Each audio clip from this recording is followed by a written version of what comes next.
What you're looking at right now is the Sacred Valley in central Peru, near Cusco. And the story doesn't really begin here. This is a good place to start it, though, because in some ways the story does end in this region of Peru. Most of you know about the Inca and the conquest of the Inca by the Spaniards. What I want to do, though, is take you far earlier in prehistory to give you a sense of what gold was used for in the Andes and how that use changed over time. So to give us a sense of what that's like, this is where we begin. We begin with nuggets of gold. These are actually from the Andes. You can still find these in a variety of places. There's still a fair amount of gold mining going on in these locations. But the point about what I'd like to discuss gold about tonight is the following. You know, gold means many things to many societies, but I think you find, if you take a look at them across the cultures of the world, what you find is gold really is a valued object cross-culturally. You find many, many different societies on the planet that really have found gold to be one of the most important means by which they display a number of things. They display status, they display achievement, they display political power, they display religious power. They describe a number of different aspects of society.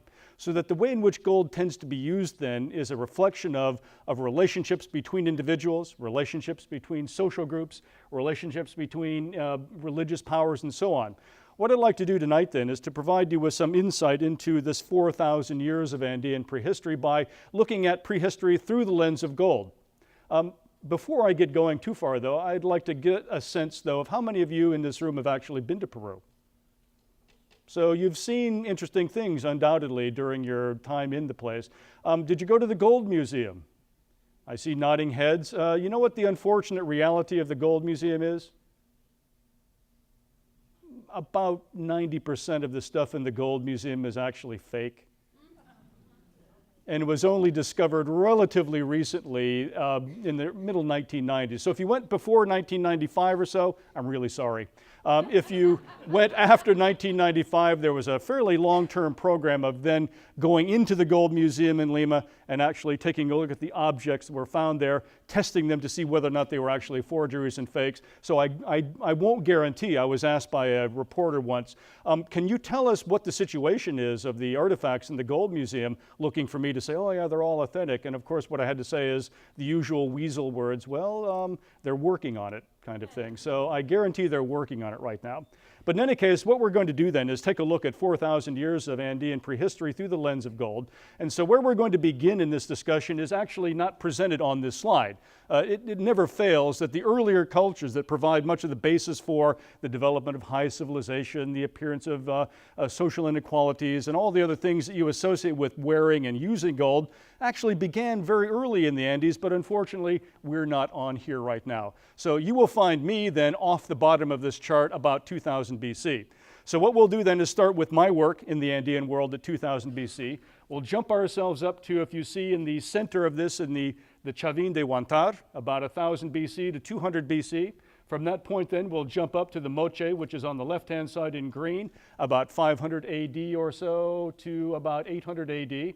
And then finally, we'll end our discussion with Chimu, or the Chamorro polity, up at the top as well, about 1100 AD to the time of the Inca conquest, about 1450.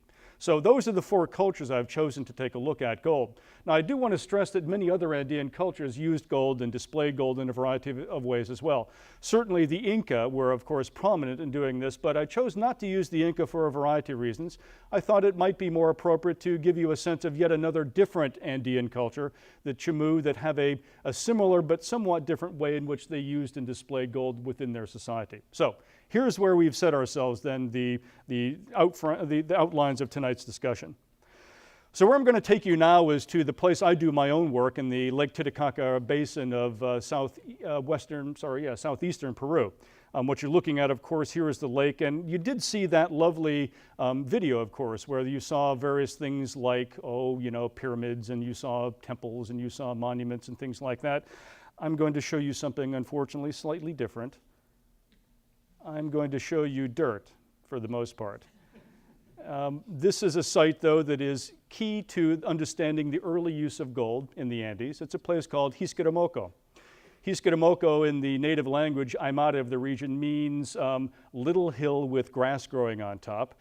Somewhat nearby is Achirimoco, which means large hill with grass growing on top.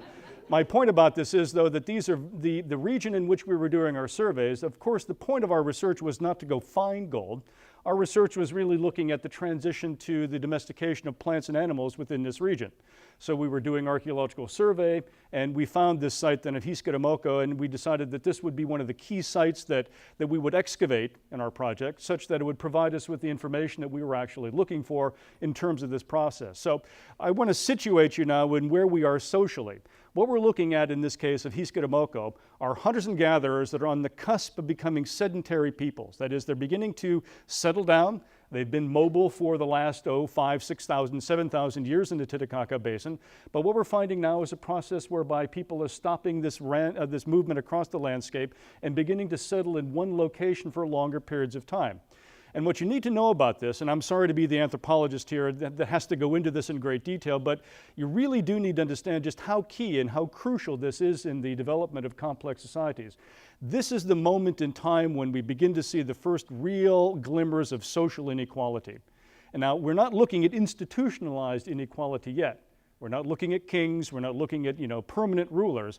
We're just on that point where we begin to see these things beginning to coalesce around individuals who may in fact be thinking about status, thinking about prestige, thinking about ways in which to express those things. So this is where we are then in the region and in time at 2000 BC in the Titicaca Basin. So to give you a sense then of how people lived, here's one of the pit houses then that we discovered at 2000 BC.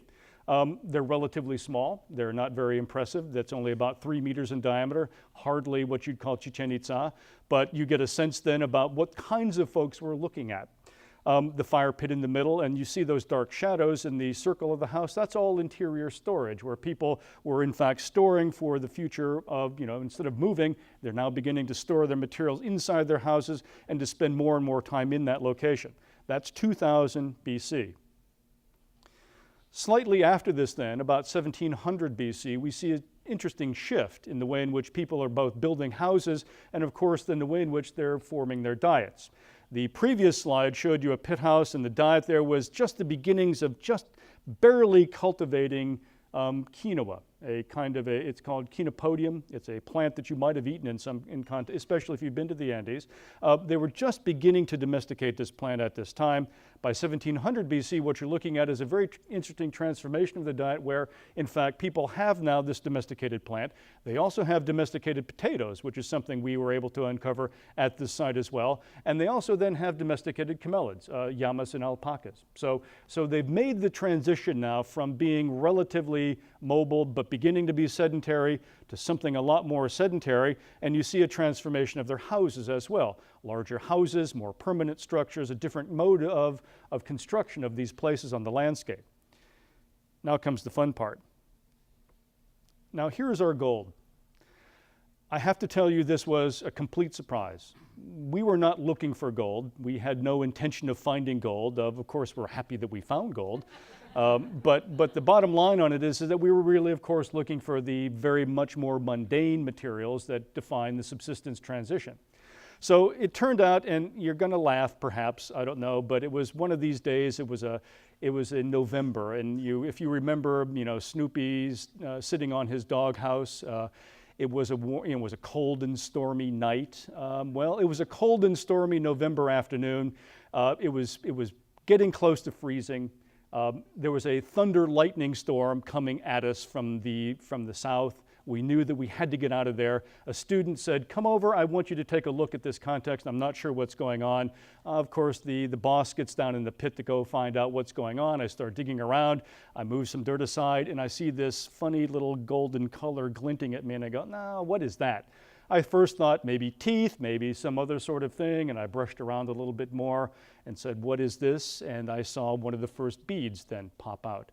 And then I brushed a little bit more and I saw another bead pop out. And at this point, I know something very strange is happening here. This is not supposed to be at this site.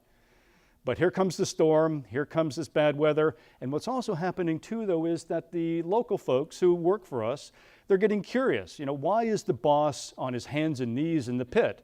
The boss usually stands around telling people what to do. something funny is going on in this context. So what do? I decide, well, what are we going to do? If we leave this intact and they get curious overnight, we will not know whatever this happens to be.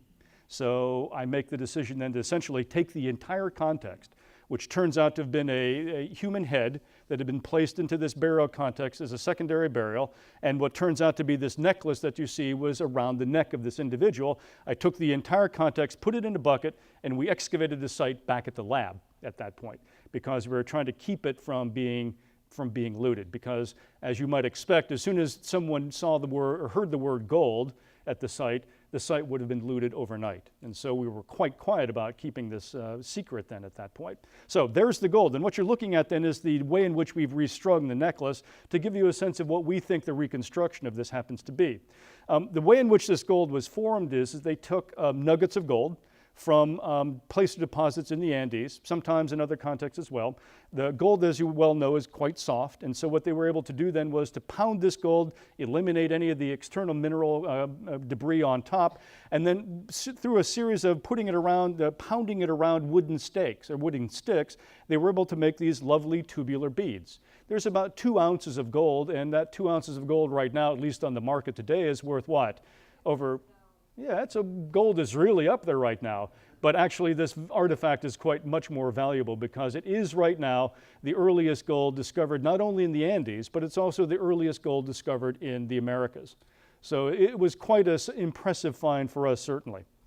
It's not all the gold, though, we found at the site, and to give you a sense of what that gold looks like, we found gold then within the context of that structure I showed you earlier, also then at 1700 BC.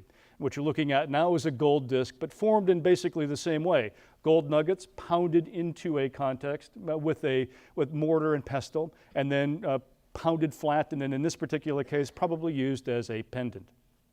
So here's our gold. Now the question then becomes, well, what about this gold? How do we explain this gold? Well, I've had my 15 minutes of fame. I have to be honest about that. And my first 15 minutes of fame appeared on Saturday Night Live, somewhat after the discovery of our gold was publicized in the media. Let's hope that this actually works the way I want. Let's do it all the way up. Thank you. Researchers say they have found the earliest known gold jewelry made in the Americas at a burial site in southern Peru. The researchers say this is the strongest evidence yet for the existence of cave widows.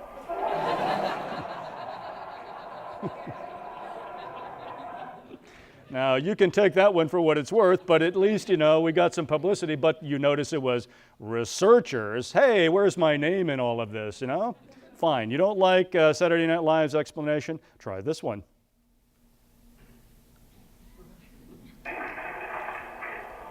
Learned this on the discovery. You don't need that with the discovery.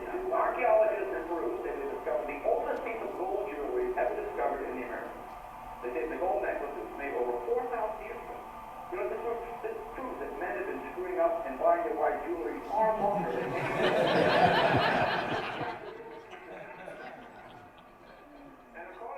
Actually, I have a great deal of sympathy with that particular explanation. But in any case, that was what the popular media, at least, some of the more, and look, I told a few jokes, right? At least, by distaff. So Robin Williams, eat out your heart, kind of thing. But in any case, those were the explanations that were offered by the comedians in our world. But now we need to come up with a reasonable explanation as an anthropological archaeologist might develop one as well. And so what I want to do is to take you back to that discussion where I laid the foundation for what I think is going on here. The cusp of becoming sedentary to becoming fully sedentary. What we find is that in many contexts, when we see that ethnographically, what we're finding is that as people begin to become sedentary, they begin also to compete for different kinds of status and prestige. You call folks like this aggrandizers in many cases, people looking for ways in which they can display their own powers, their own prestiges. They're developing their own networks of social contacts, and what they're trying to do, of course, is to show that they're somewhat more important and somewhat better or somewhat more interesting or somewhat more useful than other people as well.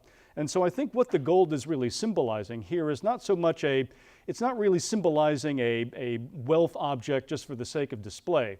It's certainly doing that because it was buried with a woman and she was interred into this grave. So clearly the object was treasured but also seen as disposable because the individual who acquired it could simply say, well, look, I'm so well off and I can simply get another one of these things that we can put this into the grave with the dead as well. And so what I think we're looking at is this is an expression, if you will, of the beginnings of early inequality where individuals are competing for these status positions and they're beginning to find ways in which they can make that position manifest. So it's not simply being able to talk a good game, it's not simply being able to demonstrate this by good behavior or by good oratory, it's also by showing that you can actually obtain objects that are far-flung, far away, that would be expensive to obtain and difficult to achieve in many contexts. So this is where I see gold coming out at 2000 BC in the Andean world. Now what we're going to do is jump ourselves up to Chavin de Huantar. We're going to see something quite different in the way in which this site is organized. Did any of you, by the way, get to Chavin if you went to Peru? That's too bad because it's a wonderful site. It's absolutely extraordinary, as I'm going to show you this evening, and it has some of the most extraordinary, relatively early gold objects that come out of it as well. So what we're now is we're about 70 miles east of Lima, if you can kind of picture yourself in geography right now. And what you're looking at in the context is the archaeological site of Chavin is in the foreground, and there's a village then that is off to the right-hand side in this. Now what you're looking at is something different. If you saw my site of Hisquiramoco, you saw dirt and you saw some very simple architecture. What we're beginning to see now is early monumental architecture in the Andean world. I should stress that this is not the earliest monumental architecture to be found. That is, there are other far more complex sites on the coast that date somewhat earlier as well. In fact, they're somewhat contemporary with my own site of Hisquiramoco. But the interesting thing about these very complex mound sites on the coast of Peru that have often been touted as early states or early sorts of very complex societies is that not a single scrap or shred of gold of any kind whatsoever has been found at any of them. So there's still something of an odd mystery going on with these relatively complex sites on the coast that have very few artifacts that reflect this development of prestige and social status within the Andean world. Not so with Chavin de Huantar. And so what you're looking at is some very early, not terribly impressive monumental architecture as you see it on the landscape today, but it's certainly a beginning. Now, to give you a sense of the distribution of Chavin, and this will come back then to my explanation of trying to put Chavin into some kind of anthropological context, take a look at this image that I'm showing you. The red is where you find a very large number of Chavinoid or Chavin-style artifacts across the landscape. You don't find replications of Chavin, that's not my point. What you're finding, though, are the artifacts that have a particular style of construction or fabrication found in these areas, and large numbers of them are found in the very bright red. When you take a look then at the pink, what you're finding are smaller numbers of sites or fewer artifacts being found in the other areas, but you'll notice one thing about the distribution. Hisquiramoco had a very local distribution of this material. It was not widespread whatsoever. When you're looking at Chavin or the artifacts that are associated with Chavin, what you're finding is a very wide geographic dispersion of these things, and again, something that lasts more than 500-600 years in time. So it's a very different scenario, of course, than what you're looking at now, as opposed to what you saw in Hisquiramoco. Now, to give you a sense of one of the other amazing features of this archaeological site is that you have to go underground in order to actually see this. Now take a look at these two images right here that you have parallel to one another. The one that you're seeing on the left-hand side of your viewing is a reconstruction of the tunnels and tunnel systems that lie beneath Chavin. So on top of Chavin, there's a relatively straightforward, relatively simple monumental architecture. Underneath Chavin, though, is this absolutely bizarre set of tunnels that are connected one to the other. So you can see then the reconstruction that the archaeologists have offered to give you a sense of just how complicated these things are. And I'll come back and explain what these tunnels are in a moment. One of the things, though, that happens when you're in the tunnel, and keep in mind now, you're underground. There is no natural light here unless someone makes it so. What you're doing is you're walking through these tunnels, perhaps somewhat disoriented because you're underground, you're not quite sure what you're doing under there, and all of a sudden you come around a corner and you see the thing called the lanzon. You see this nasty looking creature with big eyes, big teeth, staring you in the face as you come around. You get the idea that something interesting is happening under the ground of Chavin, not on top, but mostly underneath the surface of the ground. You see this iconography at Chavin in a number of different contexts. So what we're looking at is something called a tenoned head. And so there are a number of walls and open platforms and courtyards at Chavin. And what you're finding is this head kind of stuck into the wall with this very distinctive iconography.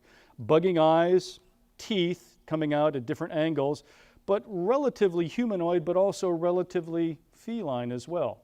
Do you see the cat motif hiding behind that? So there it is. So the question becomes, what are you looking at? And I'll get into that in just 1 second, but I want to tease you first by showing you things like this. This is the same motif, but now we're looking at gold in a very different kind of context. The gold is a repoussé kind where you have a object underneath it. That is, the face of this is carved in wood perhaps. And what you do is you get sheets of gold that you've pounded together and you flatten them out on top. And then essentially what you do is you pound the gold down on top of that to form this object. This thing is about, I'm sorry there's no scale here, but it's about, 12 inches across. It's a very large object that probably was worn around someone's neck. We're really not terribly clear about entirely how this thing was used, but you get a sense now of how gold is now being brought into the display of this object as well. And you notice, of course, the consistent motif. Large nose, teeth, ferocious aspect. But not only are objects of this kind of ferocity being displayed, now you've got other sorts of objects as well. What's inside this is not solid gold, this is sheet gold placed on the outside of a gourd. But you see the transformation as well now of workmanship. Instead of relatively crude beads that we were looking at Hiskadamoko, what you're now looking at is a fairly complicated way of forming this gold up, putting new kinds of motifs and designs on this, and then finding that, putting these things together in more complex designs.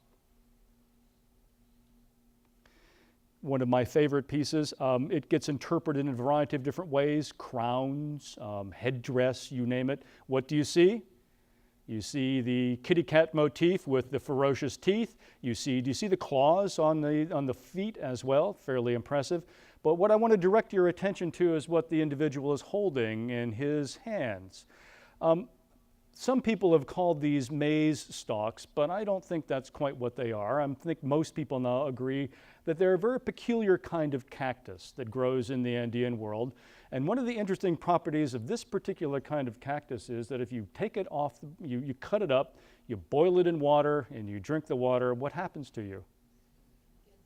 You get stoned. Thank you. You knew it. Obviously, you've been there. So this image now with the ferocious kitty cat holding up these things in gold now, with these very interesting objects in hands that are then hallucinogenic drugs, should be giving you a clue as to where we might be going with our explanation of how to think about gold at Chavin. Here's another example of that same thing. This is a golden cup, I think. And what you're looking at is that same motif with the kitty cat. You see the claws again. And just to let you know that they made other objects of gold as well. You've got that little monkey that's on a little pedestal. So gold is a common object of use here, but you'll notice it has a variety of different shapes and forms, but much of it has this interesting iconography associated with it as well. So what are we to do then to make of, how do we begin to explain first Chavin and then how gold was used at Chavin? Well, the way in which most archaeologists now that are coming up with a reasonable set of explanations about Chavin is that they see Chavin as what is the center of the Chavin cult. And the way in which they conceive of this cult is that they believe that people they're coming to Chavin as part of a pilgrimage process. Now, not everyone is obviously going to Chavin to do this. My guess is, in the way in which this is being reconstructed, is that individuals, perhaps prestigious individuals from local societies all over that area of the Andes that I showed you, they're going off to Chavin. They're going into the Chavin cult. They're being initiated into the Chavin cult, and they're being taken down into the bowels of that set of chambers down below the Chavin structures in order to be initiated in part of this cult. And to give you a sense of how that might have worked, listen to this. So you go into you stand in a courtyard above ground. You then descend into the underworld, if you will, in this case. And the underworld right now is quite dark. It might be lit up by different kinds of, there's evidence of using torches and things like that to get you down there. But what's fascinating about those tunnels is the following.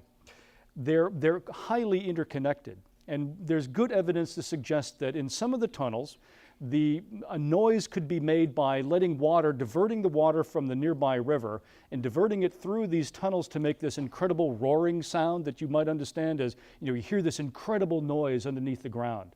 And it's just, shaking and making this incredible noise. And of course, you've never heard anything about like that in your life. You're a peasant from the middle of nowhere at 500 BC in Peru.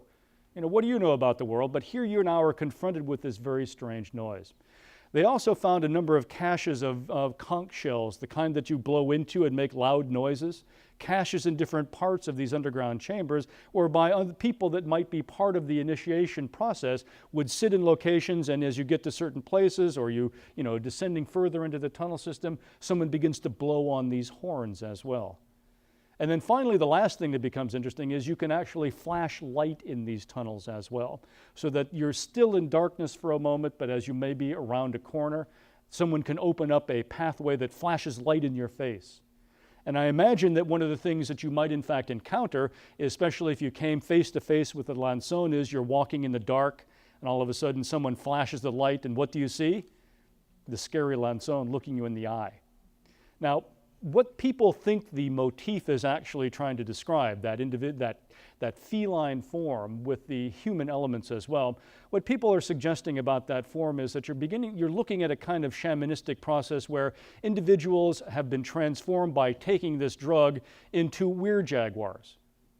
All right, so that's what they're thinking this is all about, is that this is a transformative process whereby you take the drug, you descend into these chambers, you take the initiation rite, and then you begin to transform yourself into something ferocious and fearsome, a werejaguar. That's a pretty impressive object, I have to tell you, or at least a pretty impressive thing to transform yourself into. Where I work in the southern Andes, the only thing that people do to transform themselves is to transform into a were llama. Now, I don't know if you know llamas, but they're pretty peaceful vegetarians, and so I'm not so sure that I would want to be transformed into one of those. But you get the idea then that there's a transformative effort being taken place here as well. Now let's go back and take a look at the gold and think about how these golden objects of all different kinds, as well as other sorts of objects that reflect the chavanoid style, are being used. What I think is happening, and again, this is based on the work of other archaeologists, is that I think what's happening here is that objects like these then are being given as prestations or gifts to the individuals who have been initiated in the cult, and they take these objects to other places, that is where they live, and they begin to found their own local versions of these cults. You never find a replica of Chavin. You never find large quantities of these objects in any location as well. What you're using, I think, these objects for, especially the gold ones, is a very clear, powerful demonstration of your participation in the Chavanoid cult. So obviously some of these things are meant to be worn by individuals, but it's not simply reflecting status and prestige now. What you're looking at too is the imbuement of religious and ritual power that becomes part of these objects as well. So you as the cult member now have the display of these objects and are showing them then to the folks that live in your own local society. Now you're an important person and you can actually demonstrate that with real alacrity. So I think this is what Chavin is all about then. So we're seeing now a transformation of the way in which gold is used from a simple decorative object to a decorative object that begins to reprise themes of religion, ritual, and certain kinds of social power. Now, I don't know if you've been watching some of the IFC channel on satellite and cable, but Monty Python is being talked about a great deal there. So now for something completely different in one sense. We're going to jump ourselves not from Chavin, which is a relatively, but still relatively simple complex society, to one of the early Andean states, the Moche. What you're looking at now is the Huaca del Sol. To give you a sense of context, I'll show you an image of where we're at in a moment. The Spaniards found that there was a great deal of gold to be discovered in these Moche sites, as you'll see in a moment. And if you take a look at the backside of the Huaca del Sol, what you find is that Spaniards diverted an entire river to use as kind of a giant hose to melt the adobe blocks that you're looking at right now to try to find more of that gold within this particular structure.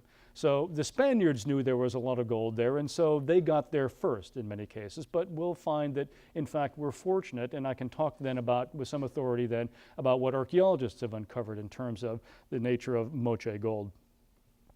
This gives you a sense of the distribution of Moche society. As I said, Moche is one of the early Andean states. It's found on the coast. It's got a very elaborate social hierarchy. We believe it is likely to have real social classes in this particular case. I don't wish to characterize the nature of those classes particularly, but it's clear that there are very powerful ruling elites. There are other individuals who you would call warriors. You would call them artists and scribes to some extent, although they're not writing a written language. You find certainly administrators, large numbers of peasants, and then slaves and captives also form some of the lower classes of Moche society. We don't have, of course, documents that describe these societies, but we certainly infer the nature of their social complexity from the archaeological record in which we've developed. If you got a sense of that Moche site that I showed you, the Huaca del Sol, what you're looking at is a mountain of adobe brick. It's not simply a big mountain that happens to be carved out and made to look something impressive. This is a very large structure. Take 2 or 3 of these psychology buildings. That becomes the Moche Pyramid, Huaca del Sol. Each one of those, there are numerous ones at Moche sites, you're building them entirely out of adobe blocks. Hundreds of millions of adobe blocks are putting into place here. You're looking at a very complex social organization here, a very, very different society from certainly Hisqueramoko, and quite substantially different from that of Chavín de Huántar as well. So this gives you a sense now where you're at on the coast. I should point out as well that the Moche had very elaborate irrigation systems that brought water all the way down from the Andean highlands into their fields down low. Some of those canals were over 120 kilometers in length. Some of them were about 30 meters in width and as much as 6 or 7 meters in depth. There's a great deal of effort then that the Moche invested in their infrastructure to provide then the basis for creating this rather dramatic social inequality that we see manifest not only in the buildings, but as you'll see in a moment then, in the way in which they used gold. This becomes the archetypical, if you will, discovery of gold within the Moche civilization. Now, we've known that there's been a great deal of gold found in Moche, of course, and as I pointed out, the Spaniards had been very interested in finding it much earlier in time. Looters have been quite active as well at Moche sites, and what they're doing, of course, is they're going into sites like this, they're excavating into them, and they're looking for the tombs, they loot them, and then they leave off and sell them on the open art market in either Europe or Asia or the United States. Fortunately, though, we've gotten a few sites in the Moche world that provide us with some insight into gold in its undisturbed form, if you will. And so we're taking ourselves now to one of the relatively smaller sites, not a tiny site by any means, but certainly not a site as grand as the Moche capital. You're looking at a place called Sipan. So this is what the mound looks like right now. And if you see those figures walking in the foreground, they're walking on smaller mounds at the site of Moche as well. This is the reconstruction then of the way in which they believe that the site looked. And you can see some fairly impressive pyramids. And where the arrow is pointing to you on that image is the location of the tombs that the archaeologists did in fact have the great fortune to discover before looters or before the Spaniards actually appeared on the scene. And here now we have a reconstruction of the famous Lord of Sipan.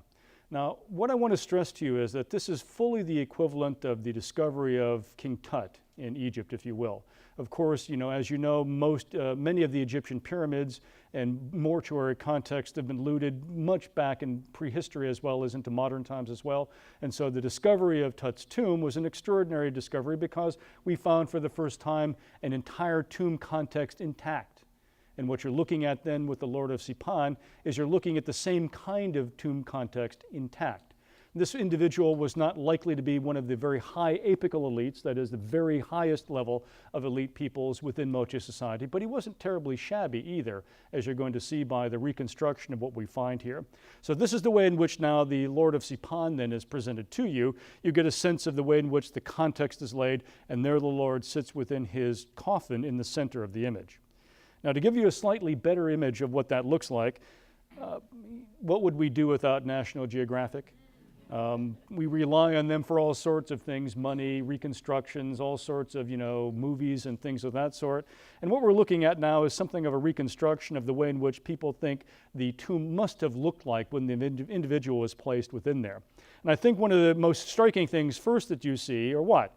A number of individuals buried with the Lord of Sipan. So you see at least 1, 2, 3, 4, I don't know, 5 or 6 individuals placed within this. Now, I don't think we have a real explanation for what these are. We can make the kind of back of the envelope discussion of, well, they're accompanying him to the underworld and so on. We really simply don't know, but that's not a bad guess either. What you're looking at then is the Lord in his complex coffin, covered with different sorts of materials, among which are the following. Here's the exploded view, if you will, of his tomb, and what you're looking at is just the most extraordinary sets of objects you can imagine. He's covered with that blanket on top first. That blanket has thread of gold in it as well.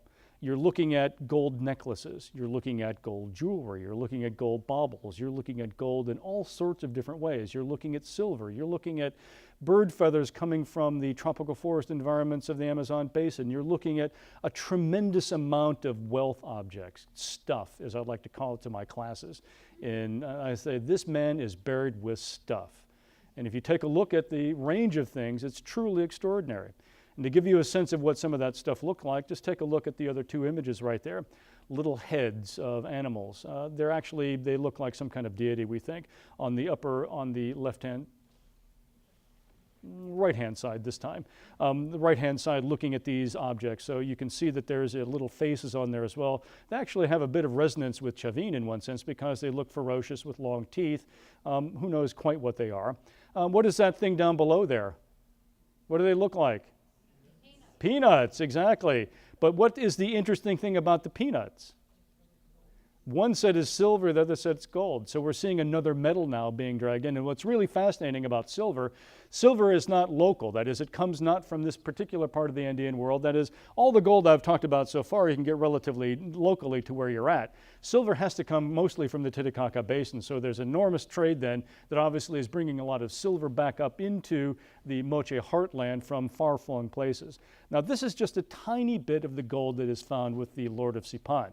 And to give you a sense then of what the Lord of Sipan might have looked like when he was still alive, take a look at these 2 images. He is just cool. I don't know how else to describe him, but he's just cool. Now, these 2 different reconstructions are based on different kinds of artifacts found in tombs as well, not simply his, but what we're doing then is taking objects that he might have worn, or we see in Moche pottery, where there's a great deal of iconography painted on many of the vessels as well, and we can look at individuals wearing different kinds of arrangements and outfits on their bodies. And so if you take a look at the image then on your left, look at that headdress. That is solid gold thing on his helmet. Those are tropical bird feathers from the Amazon basin, expensive to get. He's wearing a golden helmet on his head. He's got a golden chin strap, if you will, on his face. He's holding a golden mug. I'll talk about that golden mug in a moment. He's got a very beautiful set of clothing on his body, very fine weave cotton. It's got gold all over it. He's got wristlets that are with turquoise and gold. He is wearing gold on his body. And what is he trying to show you by wearing that gold on his body? He is showing you who he is with no uncertain terms. So gold now has been transformed from a religious icon in some sense that shows a relationship to a spiritual realm to something that is really developing something quite like raw power. This gentleman wears gold because he can, because it's part of what he's expected to be wearing on his body. And if you take a look then at the other image that you see then on your right, this is an absolutely fascinating dress. It's one that it's a cotton robe and cotton sheath, and what he's got wearing on top of that are little individual squares of gold that have been sewn onto that. So it's like chain mail, except he's clanking around in a golden set of chain mail that's just, absolutely stunning. And he's got the same kinds of gold artifacts. Look at those gigantic ear spools he's wearing on his ears as well. I mean, the range of golden objects in Moche society is absolutely stunning, and the very large majority of those objects, though, are going into personal adornment, objects that are used by the elites to display their power, display their wealth, and a relatively small number of these objects that are being used to give away or to trade or to exchange with other elites. So while gold might serve in that function as well, another thing that gold really is showing you now is the absolute demonstration of the power of these individuals. Let's talk a bit about that golden mug that he's holding in his hand, though. So it's a kind of pyramidally shaped mug, and it's got a little golden handle on it as well. There's a very interesting set of pots that the Moche have painted, and one of them shows this individual, him, as well as two other people I'm about to show you in a moment, in a very elaborate scene. The lower register of the iconography shows individuals who are obviously captives. They're naked, they have their hands bound behind their backs, they're squatting in a position that's somewhat below him, and some of them are showing the signs of being beaten. So they've got little blood squirts coming out of their nose, or they can see them being hit on the head. So they're obviously being mistreated in the presence of this individual. What you find then in the upper register is you see him, this individual with this mug, sitting on his throne with a number of other interesting people around him, some of them human, some of them sort of mythological, perhaps, deities of one kind or another. And what they're doing is, in one case, is they're offering him the blood of an individual that has had his throat cut. The blood then is going into the mug, and he is either holding it, we don't know if he actually drank it, but does it matter at that point? It really doesn't in that sense. He's really showing you again the power of his position and status, and this golden mug then is a very direct reflection of his power literally then over life and death with these individuals. Two other individuals then that come out of the context. I'm not sure why the gentleman on the left is so paunchy. You don't see that usually in the archaeological record, I have to say, but there he is. But you get a sense again that these are individuals who had a part to play in that iconography, that scene that I showed or described to you just a bit ago. But notice the objects they're wearing as well. They have some gold, but they've got a variety of other objects as well. They've got these, do you like the kind of spiral shape on the end of that, the one golden object there? It's truly remarkable. The Moche have a great deal of sea motif in their art as well, and so this individual is reflecting some aspect of that. But you can clearly see then that other individuals that are part of the elite social stratum, they're also being able to wear gold. They simply wear less of it and wear it for different contexts as well. So you're looking then at the ritual use of gold in the parts of these individuals with these extraordinary, elaborate gold objects being made for their use and for then, of course, their disposal once they die and go into then the archaeological record. Now, what I'd like to do then is end by describing what happens to Moche. All things come to an end, as we well know. What happens to Moche is around 600 AD or so, there's a number of climatic events that take place. An enormous earthquake shakes much of the Andean world, and what that does to the Moche irrigation system is not repairable. That is, it destroys the ability for them to bring water down from the Andes, because what it does is it destroyed the slope and the angle, if you will, of water coming down. So they never were able then to reconstruct that. Add on top of that an absolutely catastrophic El Nino event that comes in as well. What happens to arid environments like this when El Nino hits Peru on the coast is that it rains and rains and rains and rains and rains, and what that rain does to you is that it terribly erodes what little topsoil you have, washes that away, so that the entire agricultural infrastructure of much of Moche civilization then is destroyed during these two events. What this meant then was a political rupture. A north and south then begin to emerge. They still maintain a relatively high level of political authority for some time, but they eventually then succumb and are then absorbed in about 200 or 300 years by the last group of people I'm about to talk about, which are then the Chimu. So now we'll talk about Chimu and the gold of Chanchan, and now we're jumping up to the same basic environmental context, the northern coast of Peru, but now we're at 1200 AD. To give you a sense of where we're at on that north coast. One of the most fabulous cities of the Andean world is this place of Chanchan. Anyone have an opportunity to visit that when you went? You were impressed, I hope. There's some absolutely extraordinary things there, aren't there? Yes, it's a wonderful place. And what I'm going to do then is I'm going to provide you with a context of what Chan Chan looks like, the major architectural elements, and then I'm going to describe to you the way in which gold then was used in those contexts as well. The most important feature of Chan Chan, and it's a giant walled city, I should point out. This, you're only looking at a relatively small part of it. So what you're looking at is something called a ciudaduela. And there's a number of these. There's about 16 of these ciudaduelas created over time. And what you're looking at is a number of them. This is simply not all of them in this image. And they were created, though, not simply all at once, but over time. In other words, they begin with the origins or the early development of the Chimu polity, and then they develop over the next 200 years until the Inca finally conquer them around 1450 or so.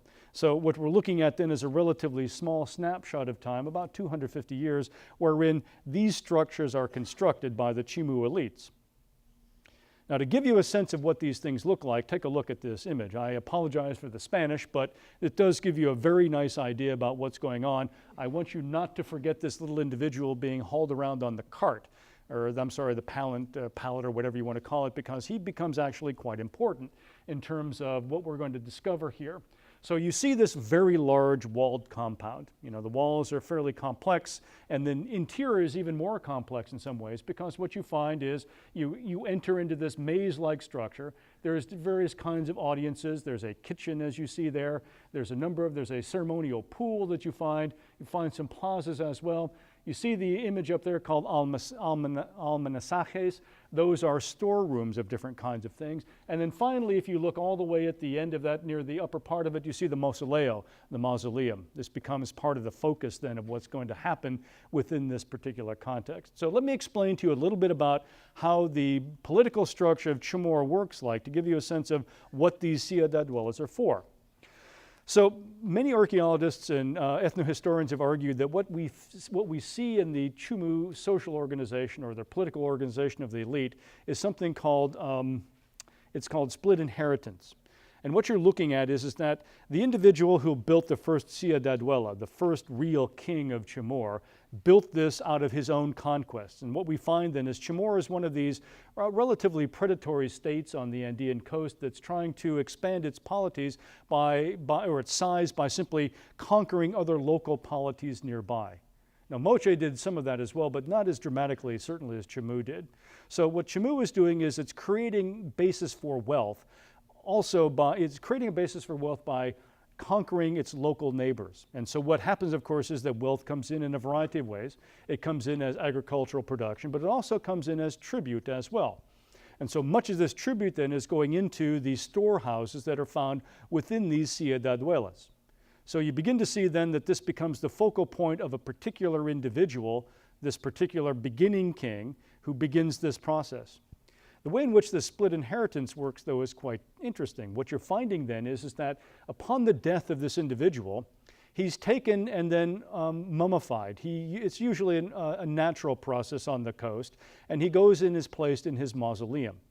And so what you find then is that his son, the individual who becomes the next king of Chamorro, or the individual who then becomes the king, and we're really not sure exactly the nature of succession, but you get a sense of how that might work, that individual gets a little bit of dad's stuff, but he doesn't get it all.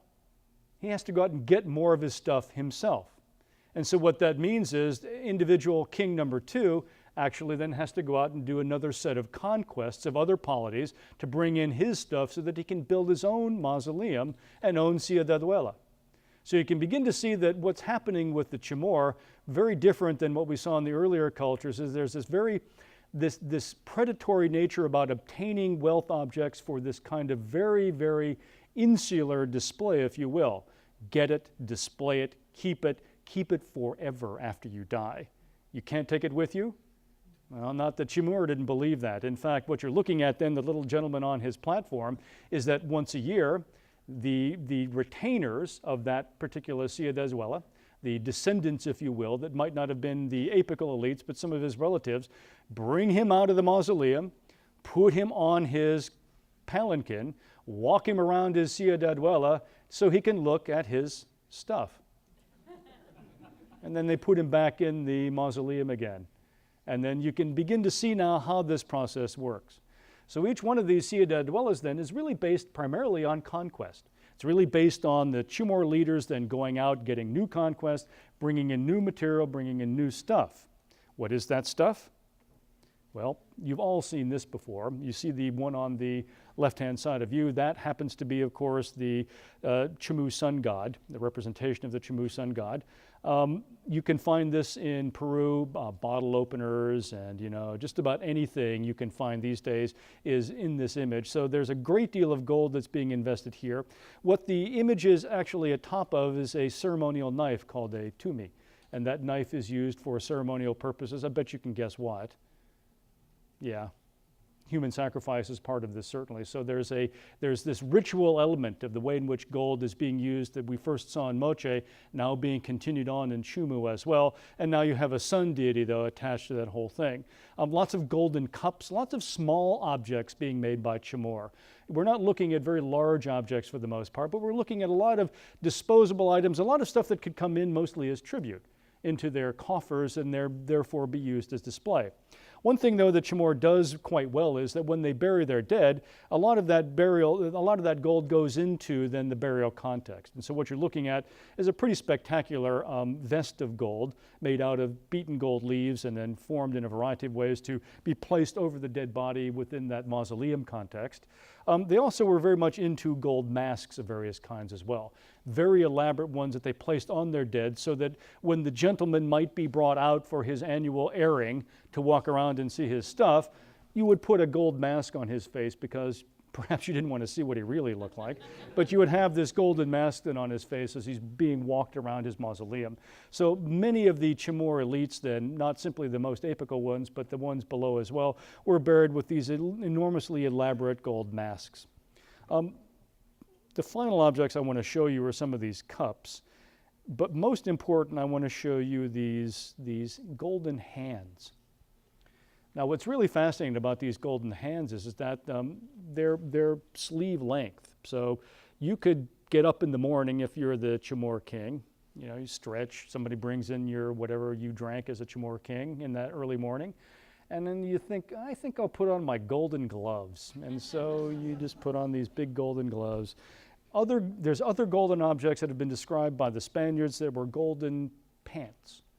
And so you would put on these elaborate golden objects. So what you're looking at here in Chamor is something quite interesting. That is, we began to see it first with the Moche, is that gold is being used as a very powerful symbol of display, ostentatious display, wealth, and simply power. Power is being displayed here. Now, there certainly may well be a religious element to this as well. It's hard to know everything about all of the ways in which that gold was used. But I do want you to get the sense of gold really here is on display, but in a very different way than we saw in Moche, in a very different way than we saw in Chavin de Huantar, and certainly a very dramatic different way than we saw at Hiskitamoco. Yet, there's one thing that binds them all together. And it's that binding from the very earliest time of thinking about status and prestige that then begins to develop more rapidly, in various complex forms, until what we see at the end of the Andean cultures with the use of gold as this powerful display element that really does signal divine rulership and divine power. Many of you know, of course, that the Inca were very much avaricious for gold as well. Unfortunately, a great deal of the gold that was accumulated by the Inca was accumulated from the Chamor. And as you know, that when one of the, can't remember the name of the individual, but the Inca Empire split as the Spaniards were arriving. And so the Spaniards took great advantage of that split in the empire to try to conquer then the Inca polity. And what they did, they captured one of the individuals up in the northern part of Peru, the one Inca king. And they said, well, we'll let you go if you fill this room full of gold. And he said, okay. And so they did. They filled the room up with gold. And of course, you know what happened to most of that gold. Melted down into bullion or to coin and things like that. So a huge number of artifacts that might have been part of what the Chamor polity had maintained itself over years, as well as the Inca for that matter as well, are now either in museums someplace or perhaps sunken at the bottom of the ocean by the actions of either storm or pirates trying to obtain them. Now, it's clear that, as I pointed out earlier in our final initial discussion, that someone said gold is now well over $1,000 an ounce. Gold is important to us as well. Just to leave you with one way in which gold has become important to us in a variety of contexts is to consider the following image. Goldfinger is a good example of the way in which he saw gold as a very direct representation of power in his own very different domain than we saw either the Moche kings or the Chamor kings, but yet power remains in this context. So with all of that, thank you very much for your attention, and